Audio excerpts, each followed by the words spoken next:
Selamat siang sahabat sehat RSUD Banyumas. Kembali lagi di Dopokan RSUD Banyumas. Kali ini bersama saya Dr. Fahri Setiawan, spesialis paru. Masih dalam memperingati Hari Kanker Paru Sedunia yang jatuh kemarin pada tanggal 1 Agustus 2025. Hari ini kita menghadirkan salah satu narasumber yang sangat kompeten di bidang kanker paru, dokter spesialis paru konsultan onkologi toraks di RSUD Banyumas, Dr. Joko Susilo. Selamat siang Dr. Joko, apa kabar dok? Sehat, terima kasih alhamdulillah. Jadi terima kasih saya diberi kesempatan untuk ikut menghadiri acara ini dalam rangka memberi informasi yang luas tentang kanker paru, yang dalam arti luas adalah kanker rongga torak. Jadi kanker paru dan isi di rongga dada. Demikian dokter. Oh iya. Jadi banyak sekali dok masyarakat, khususnya masyarakat awam yang masih belum mengetahui itu dok. Apa sih sebenarnya perbedaan antara tumor paru dengan kanker paru dok? Karena masih banyak masyarakat yang saya itu sebenarnya kena tumor atau kena kanker ya. Kira-kira perbedaannya di mana dok? Ya, terima kasih. Assalamualaikum warahmatullahi wabarakatuh. Perkenalkan, nama saya Dr. Joko Susilo, spesialis paru, konsultan onkologi torak atau tumor di rongga dada. Jadi di masyarakat luas memang berkembang antara paham tumor paru atau kanker paru. Jadi di bidang kanker paru atau di bidang kanker rongga torak itu kalau kita jumpai ada benjolan, kemudian seseorang kita lakukan pemeriksaan secara dini, kita curiga benjolan itu mengarah kanker atau tumor, kita akan lakukan serangkaian pemeriksaan dan kita nanti akan ketemu. Kalau sebutan tumor itu biasanya benjolan dan tidak cenderung ganas, tetapi kalau sudah kanker biasanya kita temukan sel ganasnya. Oke, jadi kalau tumor itu semua benjolan ya dok ya? Ye. Yang belum terbukti ganas ya dok ya? Ye. Jadi kita sebut sebagai tumor paru. Jadi kalau sudah terbukti ganas, kita menyebutnya sebagai kanker paru. Yeah. Kemudian banyak sekali nih dok, karena kita mengingat ya Indonesia ini sebetulnya memegang ranking, tapi ranking-ranking yang kurang baik sebetulnya ya. Ranking 2 TB terbesar di dunia, kemudian jumlah perokok kita juga jumlah perokok yang tertinggi di dunia ya dok. Sebetulnya penyebabnya apa sih dok kalau untuk kanker paru itu sendiri dok? Yeah. Jadi terima kasih. Sampai saat ini, terutama di kanker paru itu memang secara pasti belum ditemukan penyebab pastinya, tetapi dari sekian banyak penelitian mengatakan faktor risiko yang terjadi adalah perokok. Demikian, jadi pada perokok baik aktif maupun pasif itu mempunyai kemungkinan terkena kanker itu 15-30% dibandingkan non perokok. Meskipun akhir-akhir ini banyak timbul bukan perokok pun ada menderita kanker paru. Demikian. Atau ditambah juga dari faktor genetik, turunan. Jadi kalau memang ada keturunan kanker, berpotensi juga untuk kanker di kemudian hari ya dok ya? Ya, jadi ada dua hal yang harus kita cermati, bahwa ada faktor yang bisa diubah dan faktor yang tidak bisa diubah. Faktor yang bisa diubah meliputi kebiasaan merokok, kemudian faktor yang tidak bisa diubah itu meliputi umur, jenis kelamin, dan kebiasaan. Demikian. Jadi ada lagi dok, karena kita mengingat Indonesia ini kan sebagai salah satu negara dengan jumlah penderita TB terbanyak ya dok di dunia. Apakah tuberkulosis itu di kemudian hari juga bisa menyebabkan kanker paru dok?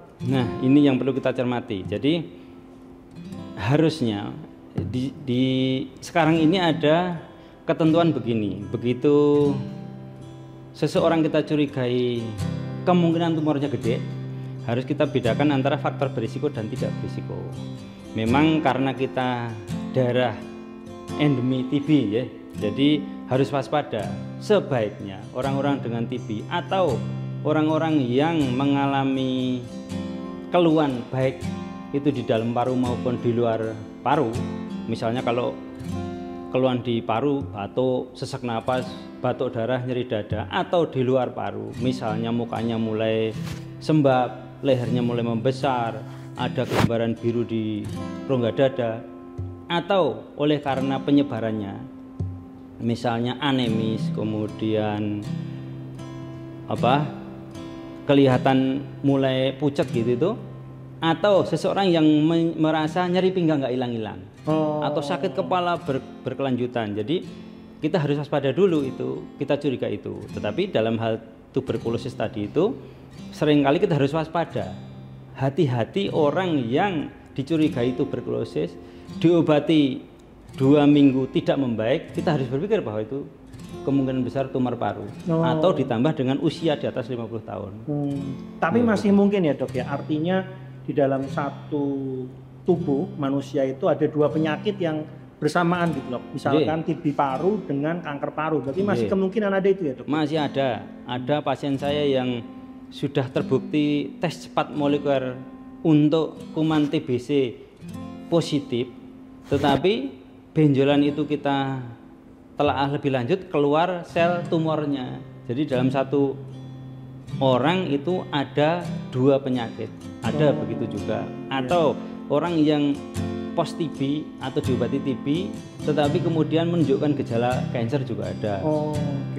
Jadi pada orang-orang yang memang pernah itu ya, bagi sahabat sehat RSUD Banyumas, orang-orang yang pernah menderita sakit tuberkulosis di kemudian hari ternyata memiliki potensi untuk menjadi kanker paru. Jadi masyarakat Indonesia ini dengan jumlah angka TB yang cukup tinggi, angka kanker parunya juga mungkin sangat tinggi, tapi underdiagnosis atau belum terdiagnosis dengan baik gitu ya. Kemudian dok, yang sering ditanyakan juga ini oleh masyarakat, apa sih sebenarnya gejala yang khas dok dari kanker paru ini, kemudian yang membuat kita curiga, kita harus periksa ke dokter? Nah itu tadi, makin hari karena angka atau frekuensinya tumor paru itu makin meningkat, jadi sebaiknya seandainya kita sudah merasa batuk berkelanjutan, batuk darah, nyeri dada, atau keluhan di luar paru tetapi bentuknya metastasis atau penyebaran dari paru, misalnya sakit kepala berkelanjutan, sakit pinggang tidak sembuh-sembuh, atau tiba-tiba sesak napas karena cairan yang menumpuk. Jadi kita harus berpikir bahwa itu sakit paru, kemungkinan besar kanker tadi itu. Harus waspada. Demikian juga orang yang sudah berobat berkali-kali kepada teman sejawat kita yang memang keluhannya dasarnya hampir mirip tetapi tidak berkurang tetapi malah berlanjut, harusnya mencari second opinion, minimal screening tadi itu. Oh iya. Jadi sahabat sehat RSUD Banyumas, gejala-gejala pernapasan yang timbul dan sifat kronik ya, seperti batuk, kemudian batuk darah tadi disampaikan oleh Dr. Joko Susilo, kemudian juga sesak napas, perlu diwaspadai, menjadi salah satu pintu masuk untuk kita dapat memeriksakan diri ke dokter. Artinya kalau sudah timbul gejala itu, kita harus segera pergi ke dokter gitu ya, untuk mendapatkan tata laksana dan kemudian juga screening tadi disampaikan oleh Dr. Joko. Kemudian dok, kalau pasien-pasien yang dengan gejala seperti itu ya dok, biasanya kan orang-orang ini karena Indonesia ini angka jumlah perokoknya cukup banyak, jadi gejalanya pasti kalau batuk itu dianggap biasa gitu dok, batuk karena rokok. Kemudian kalau mulai panik itu kalau sudah mulai batuk darah tuh dok ya, apalagi kalau sudah mulai sesak napas, pasti orang akan cari bantuan ke IGD biasanya. Nah kalau sudah sampai ke rumah sakit dok, biasanya apa yang akan dilakukan oleh dokter untuk membantu menegakkan diagnosis itu dok? Apa ada pemeriksaan khusus atau seperti apa dok? Jadi begini, sebenarnya untuk laki-laki perokok itu harusnya sudah mulai waspada. Begitu keluhannya memberat, batuk, sesak napas atau batuk darah, harusnya melalui screening aja. Jadi untuk deteksi dini biasanya untuk orang-orang yang berisiko sebaiknya suatu saat fototorak lah, minimal fototorak. Tapi kalau sudah di rumah sakit ya nanti kita kerjakan aja fototorak, kalau perlu CT scan, kalau perlu kita lanjutkan untuk pembiopsian gitu. Kita ambil jaringan sebagian, terus kita deteksi sel kankernya ketemu apa enggak jenisnya nanti. Jadi pengobatannya akan runtut kalau di rumah sakit. Iya. Nah itu, jadi kalau sudah sampai ke rumah sakit pasti akan dilakukan pemeriksaan yang lebih komprehensif lagi untuk menegakkan diagnosis kanker paru ini. Nah kemudian dok, yang sering juga ditanyakan nih dok sama masyarakat ya, kira-kira dok, kalau sudah terdiagnosis kanker, biasanya itu kanker terdiagnosis di stadium berapa sih dok? Kalau kanker paru ini dok, apa stadium awal atau biasanya atau seperti apa dok? Nah itulah hambatan di masyarakat kita itu, kalau belum parah belum berobat. Jadi ada kalanya orang yang terdiagnosis awal itu karena medical check up, atau dia berobat ke tempat lain atau poli lain, kemudian curiga di foto, ternyata baru ada benjolan kecil gitu. Nah itu bisa jadi nanti masuk dalam stadium 1 sampai 2. Itu tapi jarang angkanya. Hampir 57% itu sudah stadium akhir atau stadium 4, 3, 4 atau sudah metastasis ke tempat lain. Itu yang biasanya memerlukan tindakan yang lebih kompleks gitu. Kalau stadium 1 sampai 2 biasanya ada pembedahan dan itu hasilnya malah lebih bagus. Tetapi kalau sudah stadium 3, 4 ya nanti kita lihat jenis selnya gitu. Jadi kalau masih stadium awal ya sahabat sehat RSUD Banyumas, bisa tuh dilakukan pembedahan untuk mengurangi progresivitas dari kanker tersebut atau bahkan menghilangkan si kanker itu. Tapi kalau sudah ketemu di stadium lanjut, pasti ada tata laksana yang lain ya dok. Mungkin seperti kemoterapi ya dok. Kemoterapi, radioterapi, atau gabungan dari keduanya. Nah itu, jadi tata laksana kemoterapi itu menjadi pilihan akhir untuk sahabat sehat yang memang terdiagnosis kanker paru di stadium lanjut. Dan bisa loh dilakukan di RSUD Banyumas. Jangan ragu-ragu makanya kalau berobat ke RSUD Banyumas. Kemudian dok, yang sering ditanyakan lagi sama masyarakat awam itu adalah, kalau saya sudah terdiagnosis kanker, kira-kira berapa lama lagi sih dok waktu saya misalkan bisa untuk hidup dan sebagainya? Kira-kira ke depan nanti seperti apa? Kira-kira seperti apa dok? Kalau angka tahan hidup deh untuk pasien-pasien dengan kanker paru itu seperti apa dok? Ya, jadi semakin cepat kita berobat, semakin diketahui rata-ratanya harapan hidupnya lebih panjang. Tetapi untuk yang stadium lanjut, saat ini sudah banyak pengobatan yang lebih maju. Kalau zaman dulu kan kemoterapi itu identik dengan diinfus, kemudian keluarnya banyak gitu ya. Sekarang sudah tidak, ada infus, ada yang diminum, ada yang imunoterapi namanya. Jadi makin hari akan makin bagus gitu. Jangan khawatir pokoknya.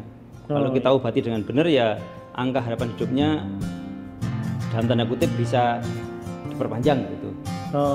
Jadi sahabat sehat RSUD Banyumas, itu tadi dijelaskan oleh Dr. Joko ya. Jadi tata laksana kanker paru itu semakin kesini itu semakin maju dan semakin komprehensif tentunya.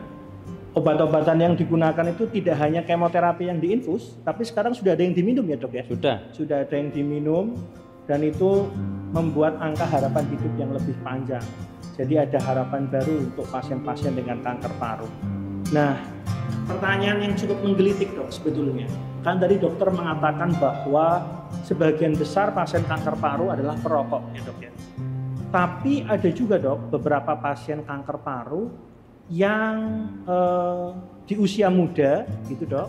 Mungkin usia sekitar 20-an, atau pasien-pasien yang perempuan dok, yang cenderung tidak merokok dok. Sebetulnya seperti apa dok penjelasannya dok? Ya, jadi kata tidak merokok itu kadang-kala kabur ya. Ada yang namanya perokok pasif, tanpa disadari bahwa seseorang itu juga terkena asap rokok, tetapi kalau ditanya tidak merokok. Ya memang benar sekarang ini banyak atau sudah timbul tumor yang melekat pada orang-orang yang dalam tanda kutip tadi tidak merokok itu. Tetapi sifatnya kalau di kemoterapi dia akan lebih bagus gitu hasilnya. Jadi begitu. Kalau kita cari sebab pastinya memang belum ketemu. Tetapi gitu. Perokok dan faktor genetik itu memegang peran penting gitu. Jadi sahabat sehat RSUD Banyumas, asap rokok ternyata yang dihirup oleh orang yang tidak merokok atau perokok pasif atau second hand smokers atau third hand smokers bahkan, itu berpotensi untuk terjadinya perubahan genetika pada tubuh seseorang sehingga muncul mutasi yang menyebabkan terjadinya kanker paru pada pasien-pasien. Kemudian untuk yang usia muda dok, beberapa pasien saya pernah ketemu pasien usia mungkin masih 20-an gitu ya dok, tapi dengan pembengkakan di wajah, kemudian dengan hasil CT scan dengan tumor di dinding dada, itu seperti apa dok? Apakah masuk ke dalam kanker paru atau seperti apa? Ya, jadi seperti yang saya sebutkan tadi, jadi tidak hanya kanker paru, Jadi keganasan di rongga torak itu bisa di luar paru, namanya di mediastinum ya. Jadi mediastinum atau di selaput paru. Tumor namanya pleura. Tapi angkanya kan nggak terlalu banyak ya. Yang banyak kan tumor paru. Itu pun adenosea. Adenosea itu menempati golongan yang paling banyak dan pengobatannya sudah maju gitu. Jadi sudah banyak obat yang untuk tumor paru terutama adenosea itu sudah lengkap. Yang tadi dikatakan Dr. Fahri yang diminum itu sudah lengkap, mau generasi 1, 2 sampai 3 sudah ada. Gitu. Jadi memang keganasan di rongga dada itu tidak hanya paru. Menurut ada yang usia muda yang namanya tumor mediastinum itu juga ada. Tapi kalau dari awal kita sudah tahu, sudah waspada, semoga bisa kita ketahui lebih awal dan kita obati lebih maksimal gitu.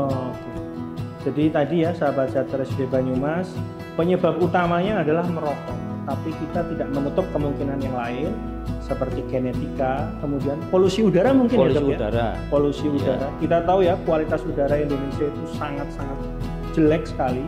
Kalau kita menggunakan patokan IQ Air yang selama ini kita gunakan sebagai patokan untuk menentukan kualitas udara, maka kualitas udara di Indonesia, khususnya mungkin di ibu kota ya, di Jakarta, sangat jelek sehingga dapat menjadi salah satu pemicu untuk mutasi genetik pada tubuh seseorang yang menyebabkan kanker di kemudian hari.